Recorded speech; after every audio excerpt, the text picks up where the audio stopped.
You're listening to the Options Insider Radio Network, the home of the Options Podcast. For more quality options programs, visit theoptionsinsider.com or search for Options Insider Radio Network in your podcast provider of choice. Listeners can also access all of our programming through our mobile app available in the iTunes and Google Play stores. Select programs are also available via live stream at mixlr.com/options-insider. That's mixlr.com/options-insider. Don't forget to follow along with your favorite programs and submit your own questions for the hosts at twitter.com/options, stocktwits.com/options, facebook.com/theoptionsinsider, or via questions at theoptionsinsider.com. The Options Insider Radio Network is sponsored by Fidelity Investments. Fidelity's Option Trade Builder tool can help you confidently build an options trade in 3 simple steps. Just choose a strategy, select a contract, and then review the benefits and risks of the trade. Learn more about Option Trade Builder at fidelity.com/options. Options trading entails significant risk and is not appropriate for all investors. Certain complex option strategies carry additional risk. Before trading options, contact Fidelity Investments by calling 800-544-5115 to receive a copy of the characteristics and risks of standardized options. Fidelity Brokerage Services, LLC, member NYSE SIPC.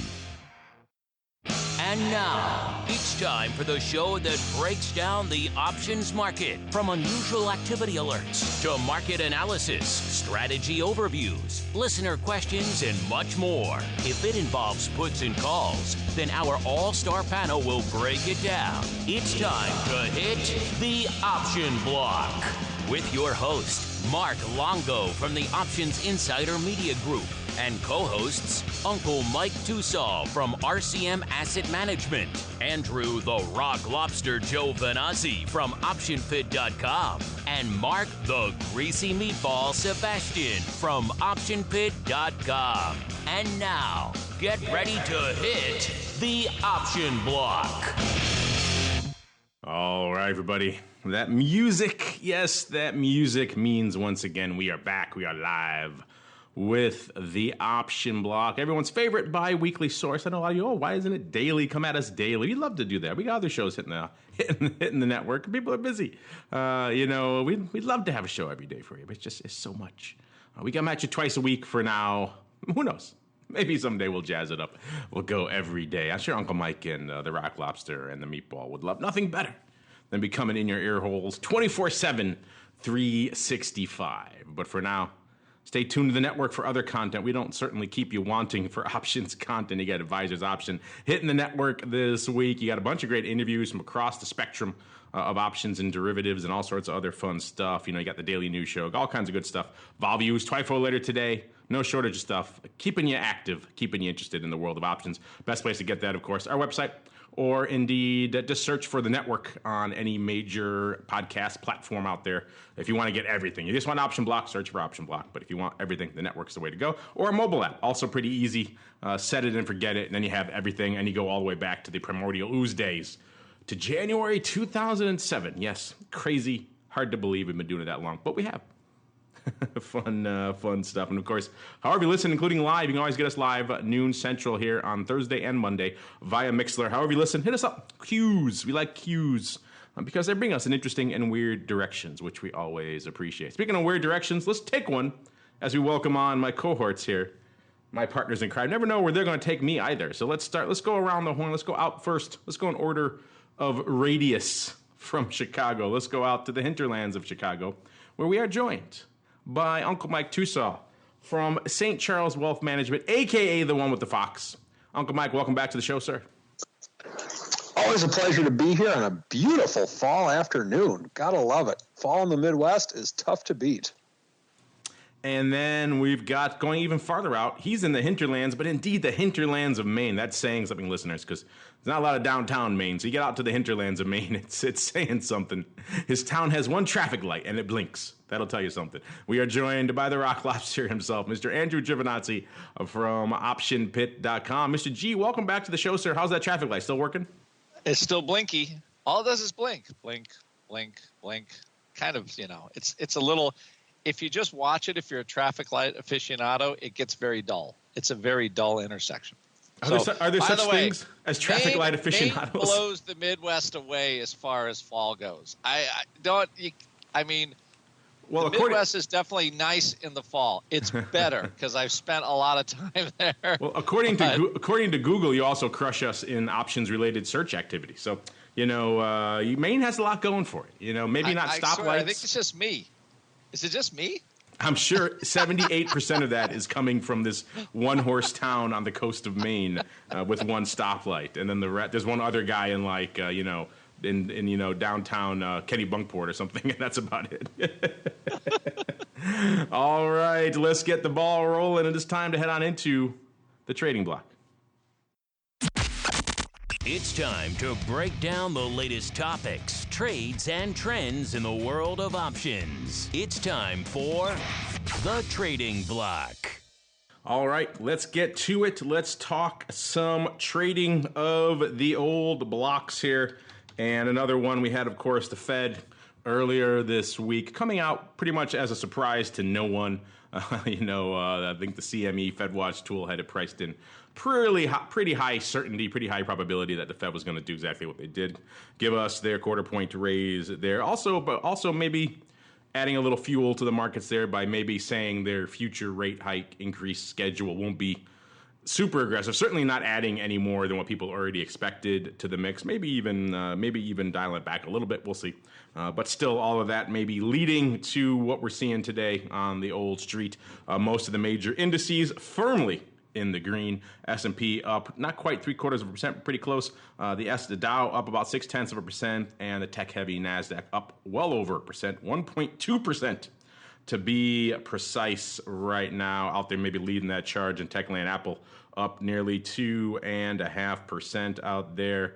Our old friend Tesla, usually a big mover and shaker. Today kind of quiet, almost unched on the day. It's up a quarter right now, which for Tesla is rounding error. That's absolutely nothing. So it's not that one driving, but a few other names kicking in on the old Nasdaq side. All of that, of course, kicking in on the vol side, making our old friend VIX Cash taken back what it had giveth earlier this week, off nearly a full handle, just a wee bit shy of the 12 handle as we speak, or 1198 right now, which is looking pretty good. I do believe I had 11 handle in my prognostication for next week in Vol Views, which is coming up tomorrow. I do believe the greasy meatball gave me a little bit of a hard time for that, said that was a little low, but looking pretty good right now. We'll see. It's got to go a little bit farther down for that to come to pass. I believe I was in the 1150, 1160 somewhere range out there, but still, all things considered, not too bad here. We'll see. Again, anything can happen in about 24 hours, but we shall see how that holds up. Let's go around the horn here. Let's go back the other way this time, back to that one-horse town. Let's test the bandwidth capability in Maine one more time as we go out to the hinterland. Mr. Rock Lobster, sir, what is catching your eye in this day of green on the screen, red on the vol screen? What's catching your eye, sir? What are we finally, I know we got out of it briefly. Are we back in zone -1, sir, for VIX? We are in zone 1. It's getting, I think the last, 6 weeks have been the least volatile 6 weeks of 2018, I'm pretty sure. So there's been no vol. There's been no vol for my vol newsletter, which really likes volatility. It's one of the few newsletters that does. So it's been like treading water here for the last several weeks in that thing. So, because vol needs movement. I think, definitely there was the Fed. There's always a little bit of that post-Fed remorse or whatever. But you look at VIX traded 11 handle again today, watching things go. What is interesting, at least for VIX, is those VIX futures just are not giving up any additional premium. You get the OCC future still at 14. $2 is a lot. October, the ordinary OCC puts are still $1. So, they're actually at 95 cents, which is I cannot believe. So basically what I think is happening is the market is looking at the October cycle. They're looking at the election. I'm sorry, which track were these again? October 14 puts in VIX are offered 95 cents with the VIX trading 12. So that future is $14 at the money, which is pretty pricey for this where we are in the cycle. So they're either going to be a great buy or we're going to get a 14 settle because by the time October expiration rolls around, VIX will be picking up the election and everybody will be freaking out about it. So remember, you always got to look 30 days ahead for whatever VIX is doing. The second part is, this Kavanaugh, whatever, Washington, the latest, that adds, I think that's adding a layer of uncertainty just because, elections go this way, that way. I'm not quite sure, how it's all going to play out and mess with everybody's head. So that is, I think that's the second part. We'll see how all that testimony plays out. And then we could see another leg down in vol, although I don't know if they're going to release the premium in the vol futures. But so I think there's some opportunity in those puts if this confirmation happens or doesn't happen, you'll get some clarity. Everybody will kind of see how the election landscape works out, and then things will play on, and you might see a leg down from vol, and everybody just says the elections aren't going to really mean very much. They'll all assume that the House goes over, but or whatever it's going to be, right? So it will go from an uncertain thing to a more certain thing, and as soon as that happens, vol tends to go down, and that's what we have right now because realized vol is like 6% or something. So it's not going to be 2017, but sustained volatility or a lack of volatility will eventually drive VIX lower. And the one thing I will say, though, for this cycle, which is not usual for VIX, but the NOV contract expires the day before Thanksgiving, which is generally a really seasonally low time for the cash for VIX. So it'll be interesting to see, what I think there are some plays in there. We already have something on, but that's where the vol cookie crumbles right now. And the next part is earnings. 2.5 weeks, they start coming out. So the big banks will come out, and that will give us the next layer. So I think there is a story for lower VIX number. I think that's not going to be an easy story, though, for the October cycle. That's kind of how I see that. I'm still waiting for my VIX -1, so you keep denying me week after week. You persist. You maintain stubbornly this zone 1. Zone 1 has no magic to move men's hearts, sir. But -1, now you're talking fear. Now you're talking excitement. Now you're talking, ooh, I need to pay attention to that. Do I need to go over there to Maine and help you restructure your entire zone so you can start moving this newsletter? I mean, you got -1. People are hitting the subscribe button like it's going out of style. I don't have the catchy titles. I think I just have to take all my boring zone 1 through 4, throw it in the trash can, and just start all over again with catchy titles. You start with zone 76, and then you just get on, it's zone 76. People are like, oh, that's crazy, Tom. And then it's 142, like, oh my God, it's over 100. I got to subscribe to this newsletter, even though it's really just zone 2, and then you're off. It's all about your data set. You call it the sleepy zone or the nosebleed zone or jumping out of an airplane. You got to have a zombie apocalypse zone. You got to have that because that's hot these days. Let me just come over there. I'll just redo the whole thing for you, and then, bam! You'll be amazed. You'll be amazed at the clicks. I'm hoping that I definitely could use a little bit more excitement, I guess, in it, but that's what we got. I guess didn't you say -67 or -57 zone, -57, something like that? I probably have in the past. Yes. So, all you got to do is, you want to get excitement for a vol newsletter. You just say you sell all options, no risk, $1 million a month, guaranteed. You next to a picture of a Lamborghini. That's how it's done, sir. There you go. That's how the pros, the reputable folks out there in the space. That's how they do it, sir. You laugh, but I get that in my inbox. Like yes, I'm looking at it right now on a page here on a platform that shall not be named. The guy next to a jet saying, make $1 bazillion a month with no skill and no risk. Let's instead of riding our pirate jet, let's just go out on a little puddle jumper out here to St. Charles. Uncle Mike doing yeoman's work, manning the markets. Also keeping an eye on on a sick kid. That's always fun. Uncle Mike, sir, what's going on in the land of the fox with catching your eye today, sir? Well, a couple things. So you can take your private jet into DePage Airport, because we do have an airport out here in St. Charles, just right next to over in West Chicago, just on the other side of the tracks.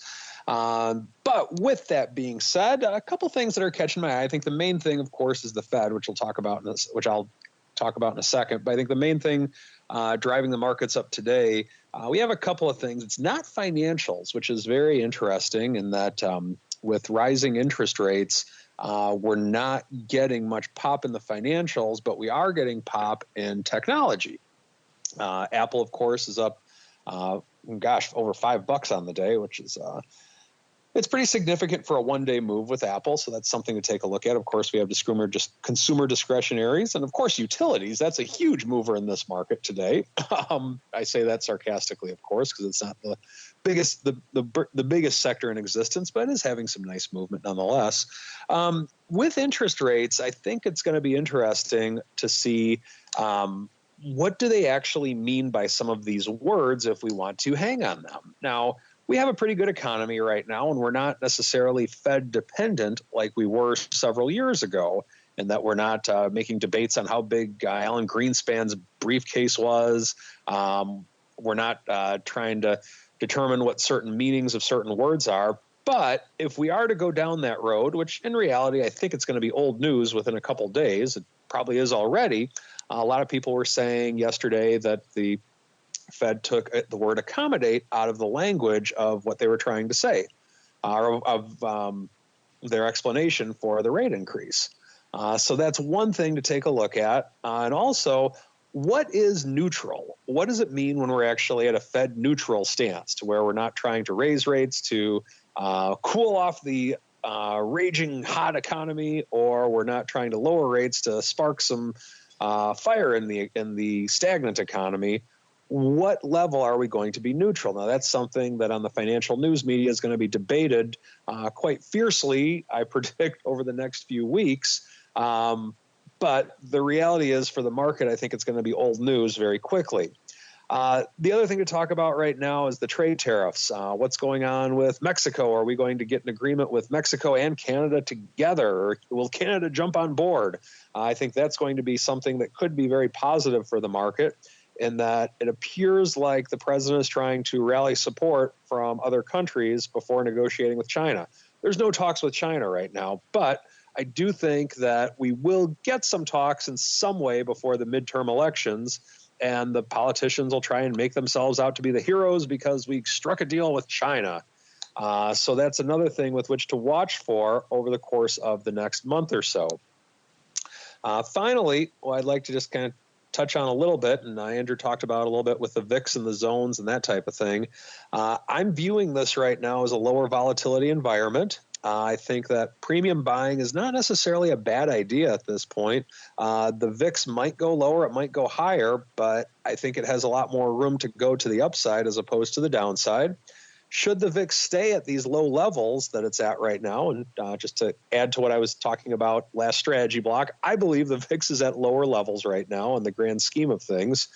I think that you can make some money doing some just buying and selling of long options, whether you're doing that to hedge an underlying position, whether you're doing this to be very aggressive on other positions. But one thing I just want to remind everyone of, keep the right level of leverage when doing it.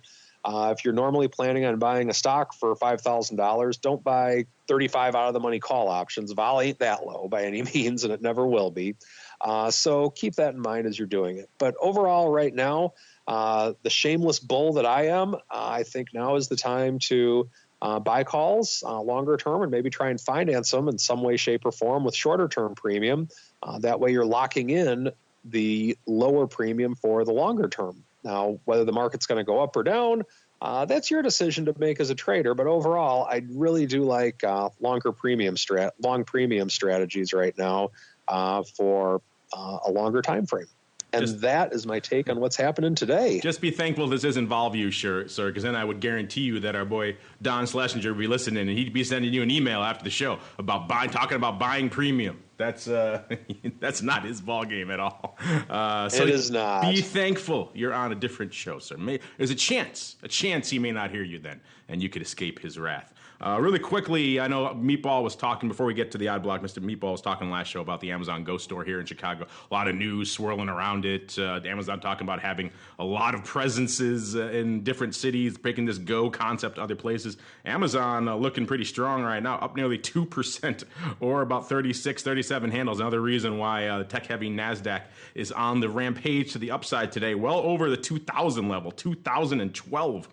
Right now, almost exactly, which is crazy town out there. Maybe some of that on the strength of this Amazon Go, which is kind of interesting. I had a chance to experience it for myself finally yesterday. An interesting experience. You go in, you fire up this Amazon Go app. You have to scan it to get into the store. The gates open, kind of like getting onto a subway. You have to do it for each individual person who goes in, even if you only have one app, so that's kind of interesting. And then obviously they have some sort of facial recognition so they could track who else is with you, who's taking things off the shelf, who don't have the app. The experience is pretty cool. It's like a small little kind of mini mart, effectively, so the food there is nothing crazy, but it's what you'd expect in like a nicer, shall we say, bodega, or like an airport grab-and-go store kind of thing.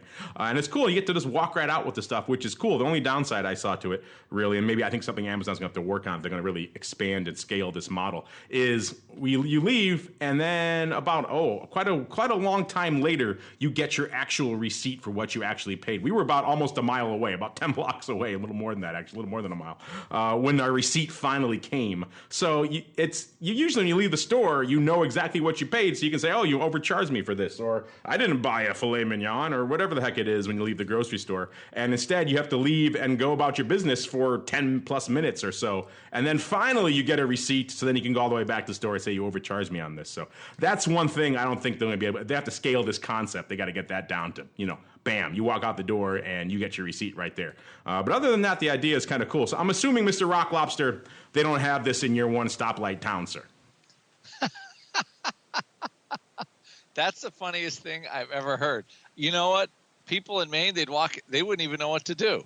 They'd walk around, they'd stare. They'd be like, smartphone required for entry? What is that? Can I ride my horse and buggy to the door? Who buys water in a bottle? Like they know what. You need to get it out of the well. That's dumb. So I don't know if it will be as big a seller in the hinterlands of Maine.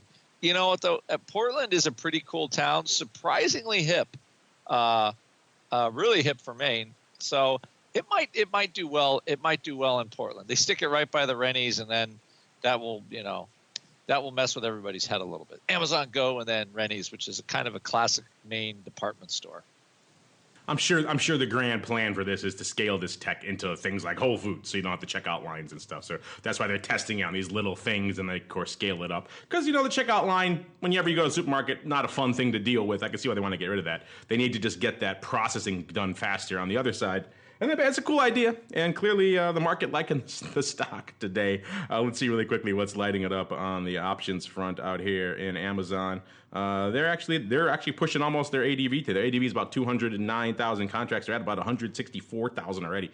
About 1.5 to 1 calls over puts. Not a huge bias, but clearly an upside bias, given what we're seeing. Speaking of biases and what we're seeing, let's get into it. It's time to dive into the odd block.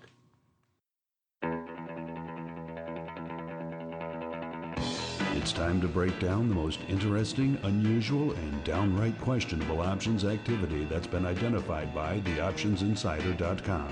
It's time for the Odd Block.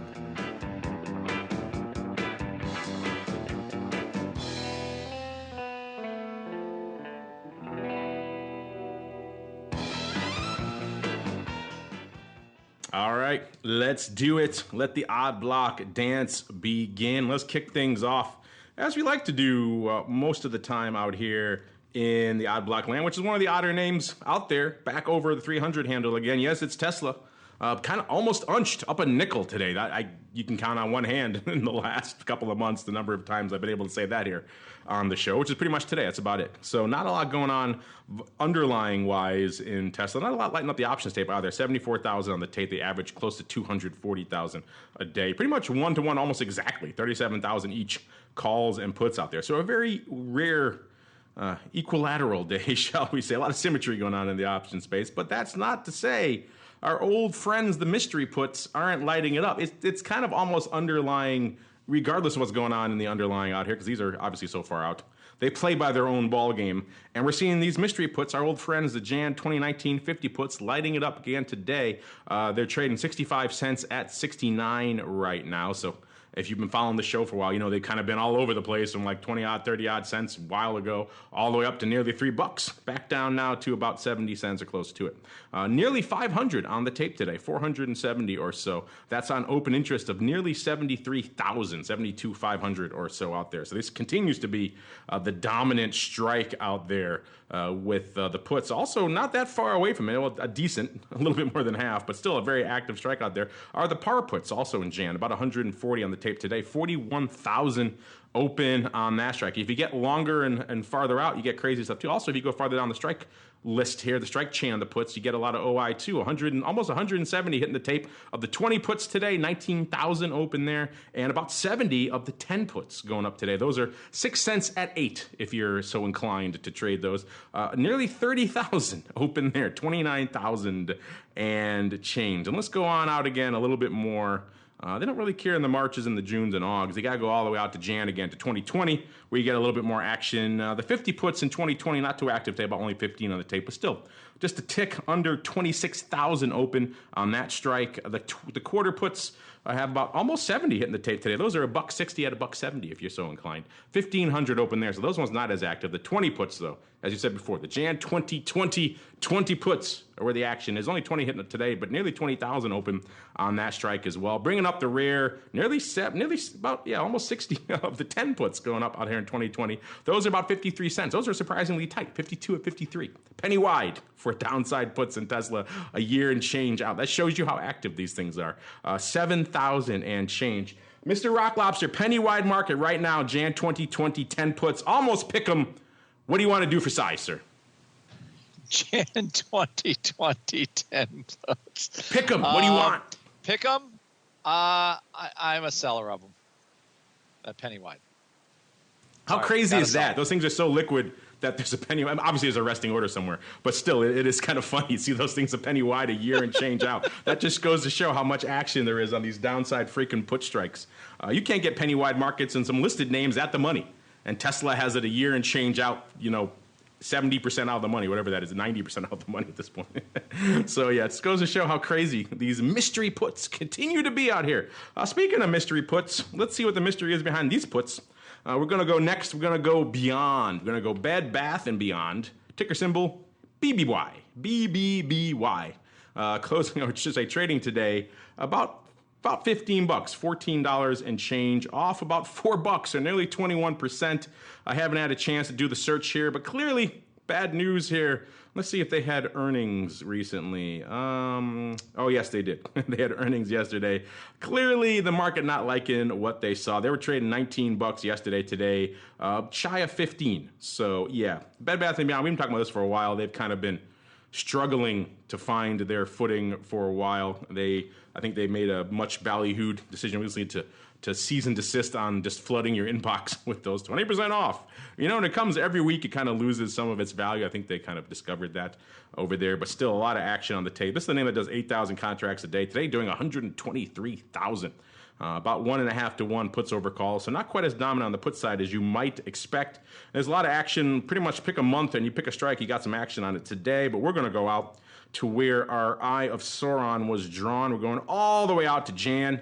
If you do this analysis yourself, listeners, you'll see it kind of jumping off the page at you. The 12 half puts in Jan are where the action is today. Somebody wants these bad boys, and they wanted them bad. They were offered at 61 cents. He says, I'm going to pay 65 cents for 17,173 of these bad boys. It was a bit of a late print. That probably has something to do with why the price seemed a little off there. But still, this is all opening only, 2,000 and change open on this strike. As the day has gone on, about 3,000 more have piled, actually almost 4,000, almost 21,000 on the tape right now on this strike. They're 51 at 58 right now, so maybe he's regretting some of that early blush. This is kind of what happens, though, with these earnings. Stocks selling off in the teeth of the sell-off. People got to have some puts. They're willing to pay whatever. And then once the sell-off kind of finds its bottom and starts to rebounce or at least halt a little bit, that vol on those downside puts come crashing in. Some good memories of those back out, particularly in Intel and some other names when we had some of those going on out there. Oh, those days when you had bullets to sell. They were fun things to have. Not fun things to have to buy, but fun things to be able to sell in those environments. Let's look here at the chart of good old Bed Bath & Beyond, see what's been up in this name. This thing was trading a bit north of where it is now a year ago, trading about $22.5, $23 back exactly a year ago. Got as high as it looks like about close to 25 back in December. That was kind of looks like the peak for this one. It was kind of vacillating in that low 20s, high teens range for pretty much the rest of this past year until recently when, of course, like I mentioned, it just got clipped again down to 14 and change. Mr. Meatball, first off, I'm sure you have some memories of those days being a market maker in some name, and the thing just gets annihilated, and everybody's got to buy some puts, and then how nice it is to have those bullets to sell. You call them bullets for a reason, listeners. You want to keep your gun loaded for those moments when you could sell them at 300 vol, and everyone's happy.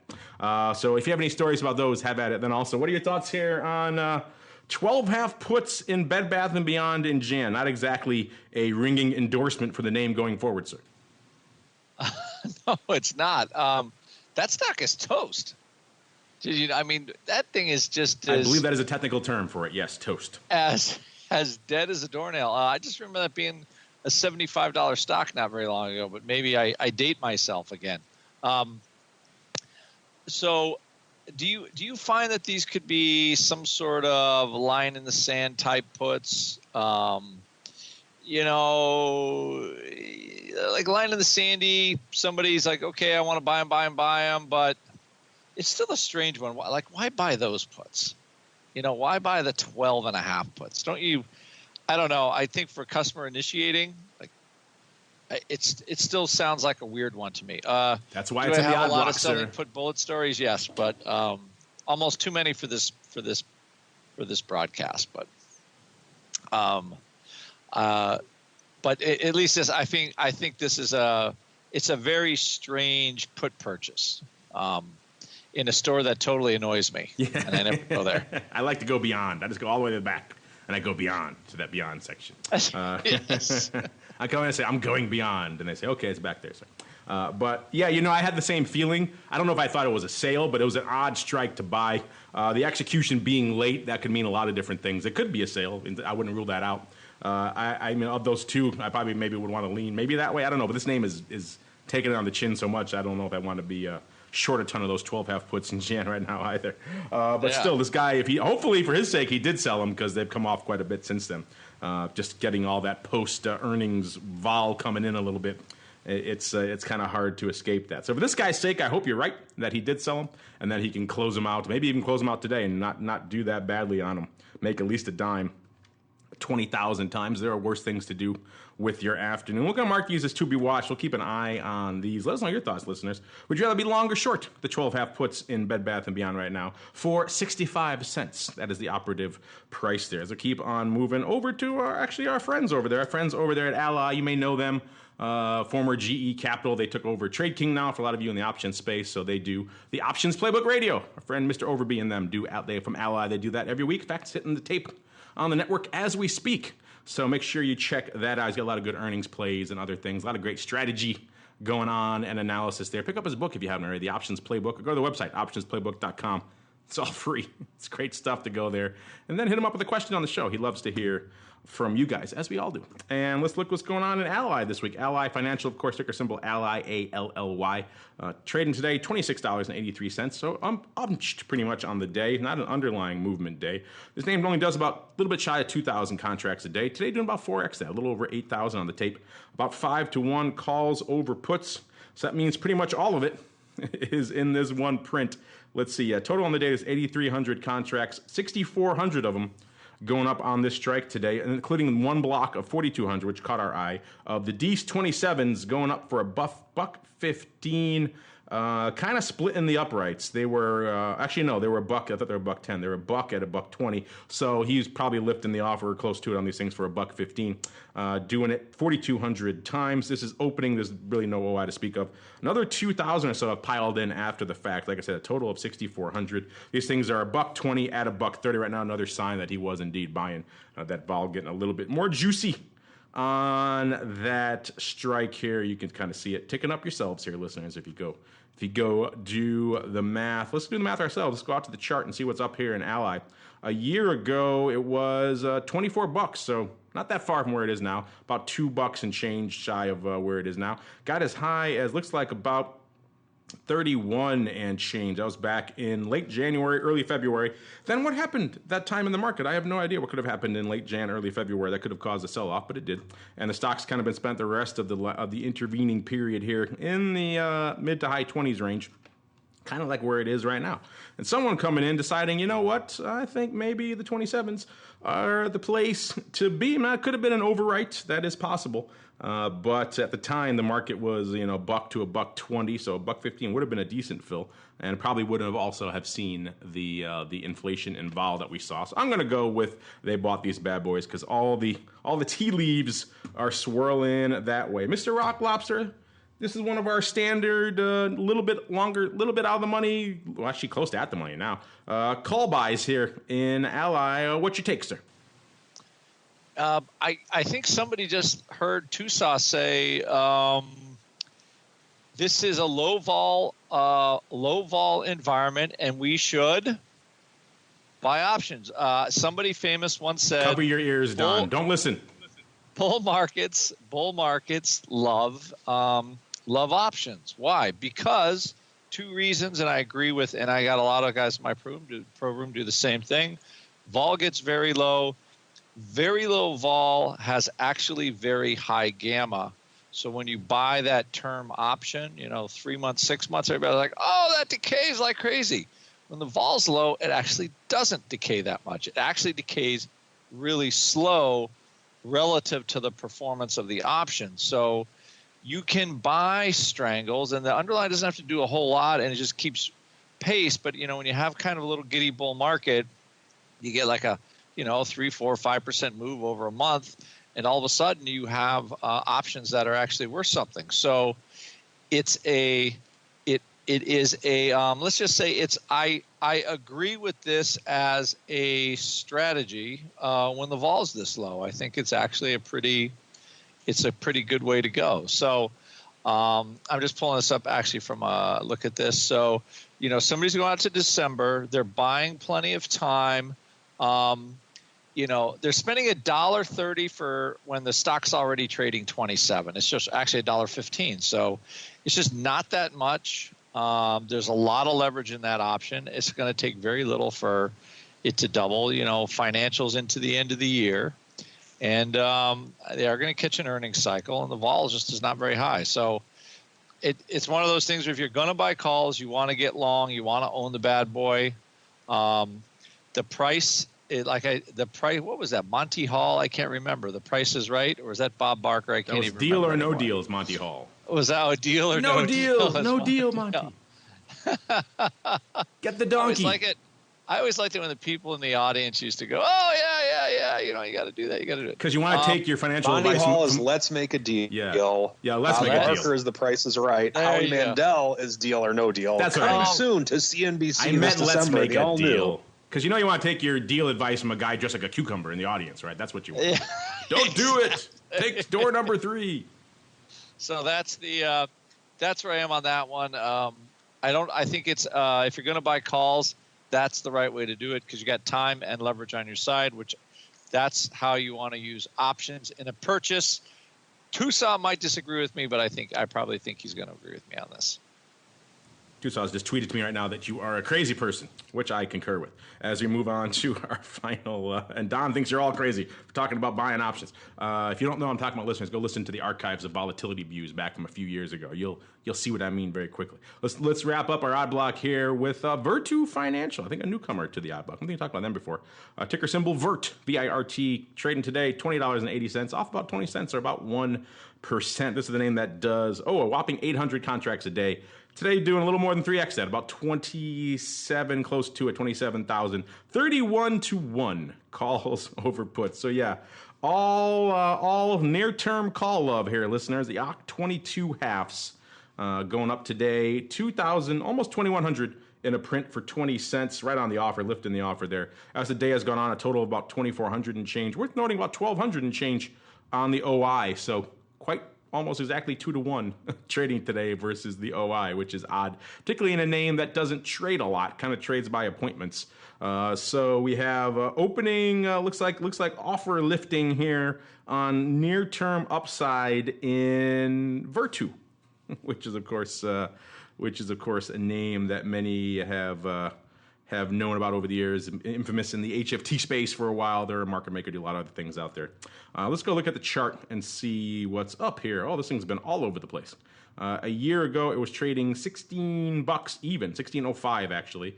Got down to about $13.10 by last November, and then it rallied all the way up to 38 in April. So what a run this thing was on. It pretty much all over the place, more than doubling in the span of just about 5 months or so, then kind of sailing back off to where it is right now. So this thing has kind of been all over. So I guess maybe our friend here would be forgiven for thinking maybe there could be potential for a big upside move here again. Either way, Mr. Rock Lobster, he needs this thing to happen, and he needs it to happen pretty quick. He's got 22 days left. The clock is ticking. Here you go. You talk about buying options. Here you go. This is exactly what you want, right? You want someone to buy front month, near term, out of the money calls, right? Because that's how it's doing. Well, this is one of those things. Remember, does somebody know something? They're buying those calls, specky earnings. I don't even know if the earnings are in the cycle. So that would be kind of a giddy play. It also looks like the kind of the algo space or the high frequency trading. And I don't know if it's sort of seen its peak. But I would say this is a much tougher call to buy. I don't even see a whole lot of momentum in this particular stock. It's just kind of been, it was a $36 stock, and after the last two earnings cycles, they just crushed it. So, it could happen, but to me, these are rip-ups, and a rip-up is anytime you buy them, you just have to assume you're going to lose all your money in them. So that would be this type of trade. Not, I would say not your vanilla option investment. I guess we could say that. It had momentum back in February, right, when it went from 19 to 38 in like a couple of months. So that doubled. So it has spurts, like kind of like a biotech maybe. It has the potential to move and then just come back down just as precipitously. So if you got these calls on, A, it's got to happen, and B, you got to take them off pretty quick. I guess that's the lesson to be learned here. And if you're going to do this, which we don't advocate, but if you're going to do this, be deft on the trigger finger to get out of these bad boys. All right, we got to keep rolling. It's time for you guys to join us. It's time to open up the old mail block. It's time to take your seat on the All-Star panel as we read your emails, tweets, Facebook messages, website comments, and much more. It's time for the Mail Block. All right, listeners, you guys ask us questions. We like to ask you guys questions sometimes, too. Last week, we told you about, had you pick what was the largest open position in SPY, and you guys were pretty close, evenly split, 33%.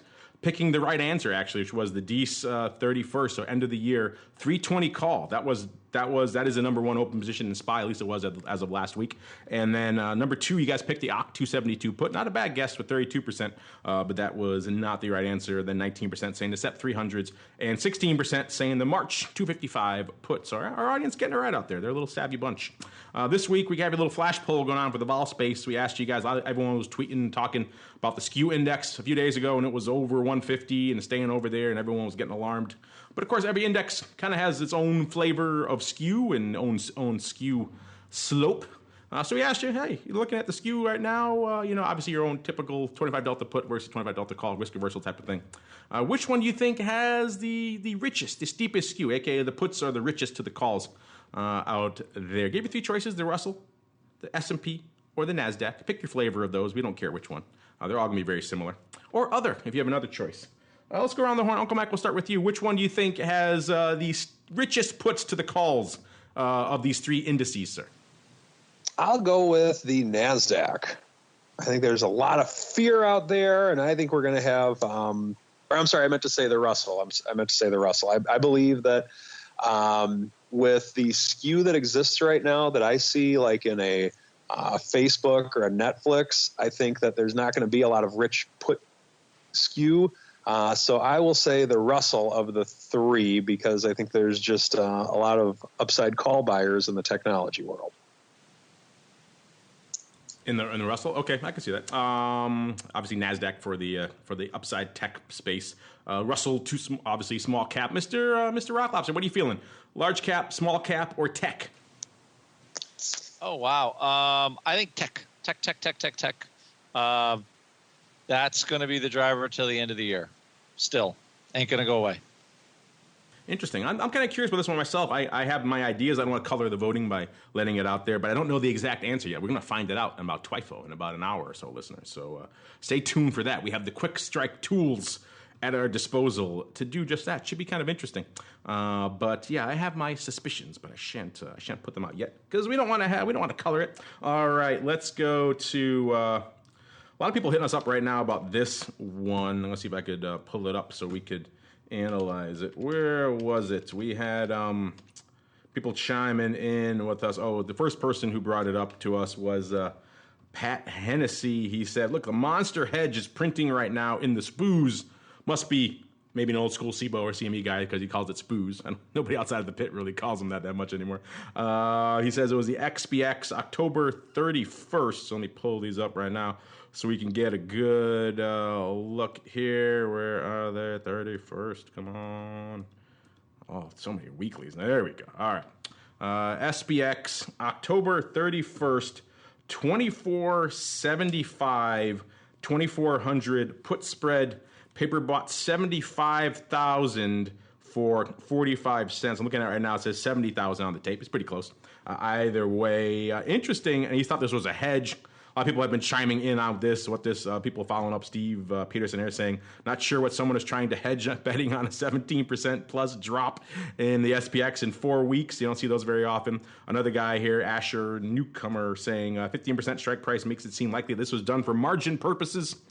Which on the lower strike, you might be correct. That's a big one. The strikes work perfectly for cheap margin relief. Another guy saying this is too high risk for him. This is a weird one. I'm not sure if this one came across your tape, Mr. Rock Lobster over there in the crazy chat. But yeah, it did go up 70,000 times today. No OI on either of these strikes. Right now, in case you're wondering, the SPX at about a little bit shy of 29.25, 29.23. These are the 2475, 2400 puts, about 450 handles out of the money. Obviously, he doesn't need it to go that far for this put spread to start looking good. But in order to actually expire valuable, obviously it does. But still, he needs a sharp drop in the next few weeks. Then you can see something like we saw here in some of our odd block names. You get that little bit of juice, and this could look all right. Mr. Rock Lobster here, what are your thoughts here on, I think calling this a hedge, maybe a little bit strained. Maybe the margin has a little bit better angle on this. You don't really hedge 500 handles out of the money. If you do, then perhaps I would dispute your definition of hedge. But still, interesting stuff. What are your thoughts here on this 70,000 lot? I mean, this is SPX. This is not SPY. So this is size, sir.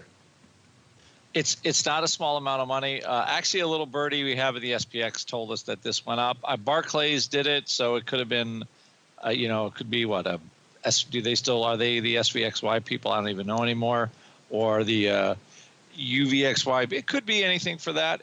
It did smell very hedgy, but if you sell the 2600 strike, you buy the 24 and change strike because you need to. So. I think it does feel kind of hedgy, but I could be totally wrong on that, but I'm saying hedge. I was looking to see if there's any other size open around it that would make sense that this would be a hedge against, and I don't see. It must be could be another month, could be another product, could be OTC, could be many things when you're talking SPX in this kind of size. It's a rare kind of beast, but still, yeah, that's a fun one. I want to have a chance to dig into this a little bit more, and maybe we'll discuss it a little more on vol views. Tomorrow. Let's see if we can get to some more questions here. This interesting one. This came in a while ago. This came from Darren Hom, he sent us this. He said, and we've been kind of discussing what brokers are doing in the option space for a while. We talked about Robinhood, too. A lot of you, by the way, have actually sent us very glowing things about Robin. I haven't used it myself yet, but a lot of people are talking about the platform and everything else and the executions, which are two of the big questions. People saying it's actually surprisingly good. So that did come as a surprise to me. I do want to check it for myself. But the other question was, if you're doing options for free, I think in their case, very low cost. But still, what is the end game? You know, if they're not selling you a product, then you typically are the product. They have steadfastly denied that and said they don't really do any payment for order flow. But he shared us with this piece on Seeking Alpha. He wrote, Mark, I always enjoy your podcast and have learned a lot over the years. Well, thank you. Right back at you. I don't know you, but I'm sure I would learn a lot if I knew you. Talk to you on a regular basis. He went on to say, I thought you might be interested in this article. Those of us who suspected that Robinhood has been selling its customers' order flow have been more right than we realized. And this is an interesting piece where they get into actually how much in their numbers they actually are making from selling order flow and how that compares to other brokers. And if you break it down, it's actually an interesting article. And again, it's Seeking Alpha, so I have to go verify all the sources there. But still, it shows that if they are indeed selling this flow, and it looks like they are, they're getting a lot more per order than other brokers are, which shows that firms are, they usually like to pay to associate themselves with retail flow because they call it the quote unquote dumb flow. It's not informed flow. It's kind of just out there doing whatever it wants to do, and they like to be on the other side of that. So some might assume that they assume this is even dumber flow than normal, and hence they want to be on the other side of it, and they're willing to. It has more value to them for whatever reason it is. Hence they're willing to pay more, which is kind of interesting. I would like to get their thoughts on this over there at Robinhood. They have reached out to us a couple of times about coming on the network. For whatever reason, it hasn't worked out. I do want to get them on there to ask them this. Maybe that's why they're not coming on, because they know we're going to ask them about this. But I do want to ask them about this because that is the question everyone has. You've seen a lot of other low-cost brokers out there over the years, and one of the ways a broker can make money, even the full-service ones, is they sell your flow. So if they're not doing that and they're not selling you commissions, what are they doing? So that's the question I would have for them. But this is actually interesting data. I appreciate you sharing this with us, Darren, because this is something and it sounds like you and a lot of people have always suspected. And it seems like we have some data now backing us up. I don't know, Uncle Mike or the Rock Lobster, any thoughts on this just in general? If either of you have played with the mobile app on Robinhood, if you have any thoughts on it, or maybe some of your hardcores in the pit chat have Rock Lobsters, I'd be curious to hear that. And then B, are either of you surprised to hear that at the end of the day, they probably are selling their flow like everyone suspected, and maybe for a lot more than we thought? Not surprised at all on selling the flow. In terms of a lot more than we thought, I guess that I'd be curious about that myself to see how they're doing that. But people have to make money somehow, so I guess that's how they do it. Mr. Rock Lobster, any of your crazies, have they tried the app? No, they haven't tried the app. But I mean, people have to be realistic. If you're executing trades for no commission, they got to get paid somehow. So mostly selling retail overflow. And me personally, it just matters not. The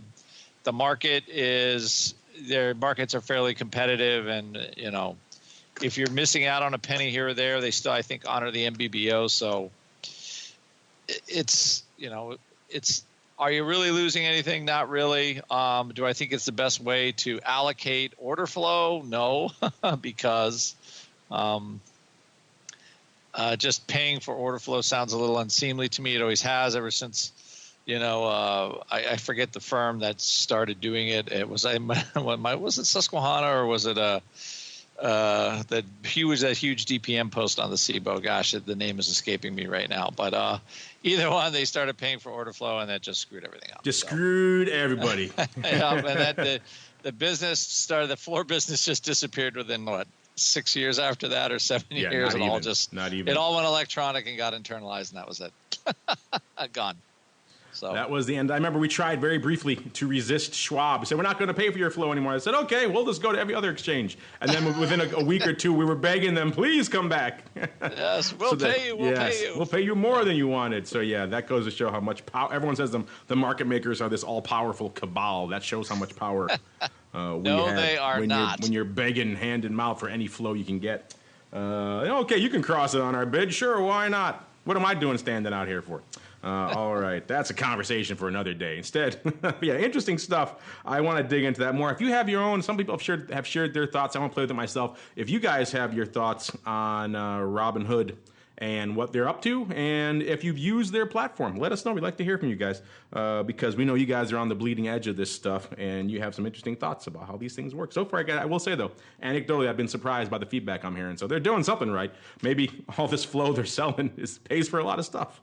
But, they got big caps. They got Andreessen Horowitz and other big firms behind them out there in the valley. They're not just going to give them money without some sort of revenue model on the other side. I think the problem is they've been a little, shall we say, discreet about disclosing that, and that's an issue. If you're going to be doing this, you got to be transparent about it. So I will endeavor to talk to them, get to the bottom of this. Meanwhile, let's keep on rolling. It is time to go around the block. It's time to tell you what we'll be watching on our trading screens until the next episode. It's time for Around the Block. Let's do it. Let's go around the block. We had the Fed this week. That was kind of our big action-packed event. Not a heck of a lot else on the docket. Not a lot of, earnings on the docket, really, either. We're kind of waiting and seeing for the new season to kick in. And, of course, for what the next errant tweet will be in the trade war or anything else. So stuff to watch on that front. Of course, there is Washington, D.C. I don't see that adding a heck of a lot overall to systemic volatility in the near term. But then again, crazier things have happened. Let's go back around the horn. Let's start with Uncle Mike, sir. What are you watching for the rest of this week into the weekend?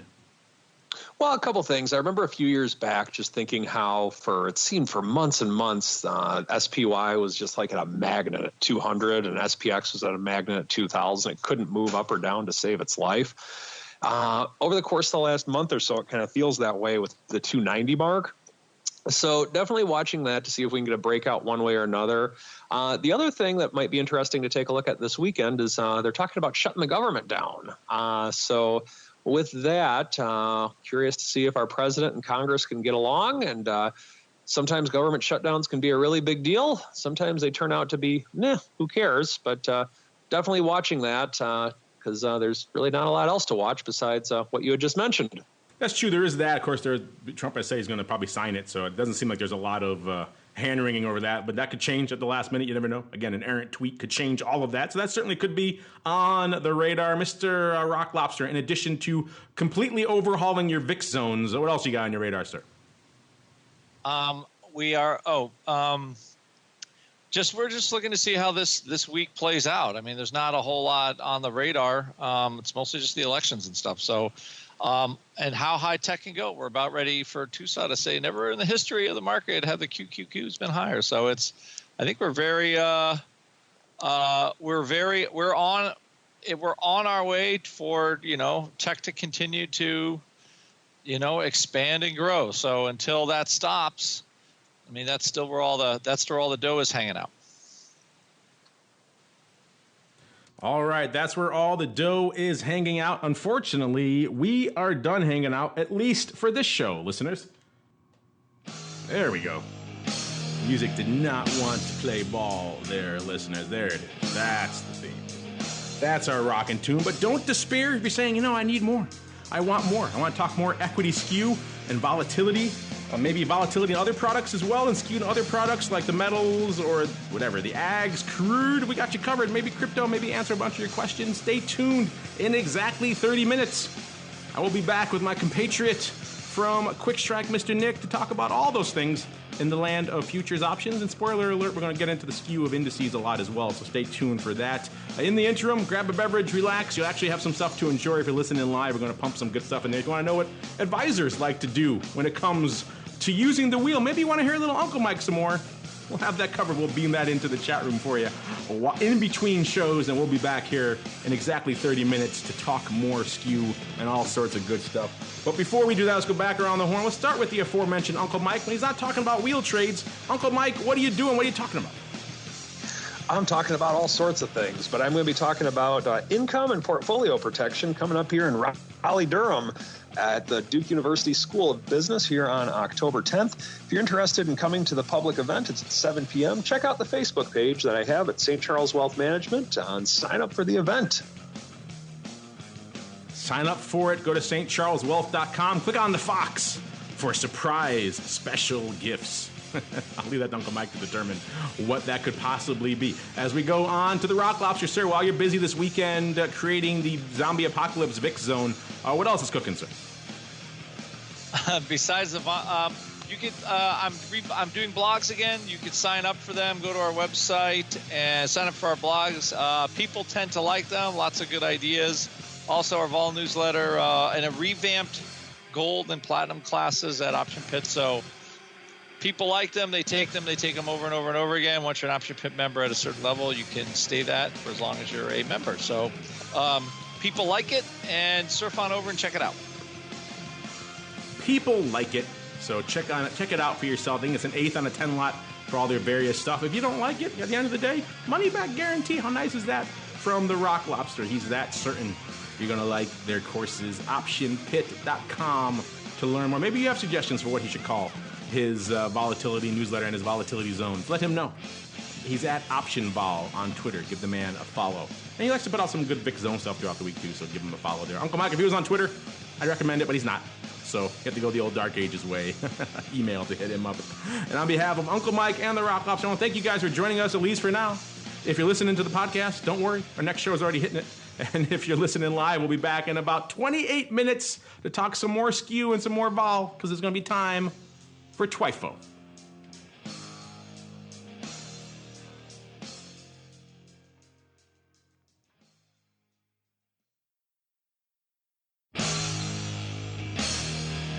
The preceding program was a production of the Options Insider Radio Network. For more quality options programs, visit www.theoptionsinsider.com or search for Options Insider Radio Network in your podcast provider of choice. Listeners can also access all of our programming through our mobile app, available in iTunes and on Google Play. Don't forget to follow along with your favorite programs and submit your own questions for the hosts at twitter.com/options, facebook.com/theoptionsinsider, or via questions at theoptionsinsider.com.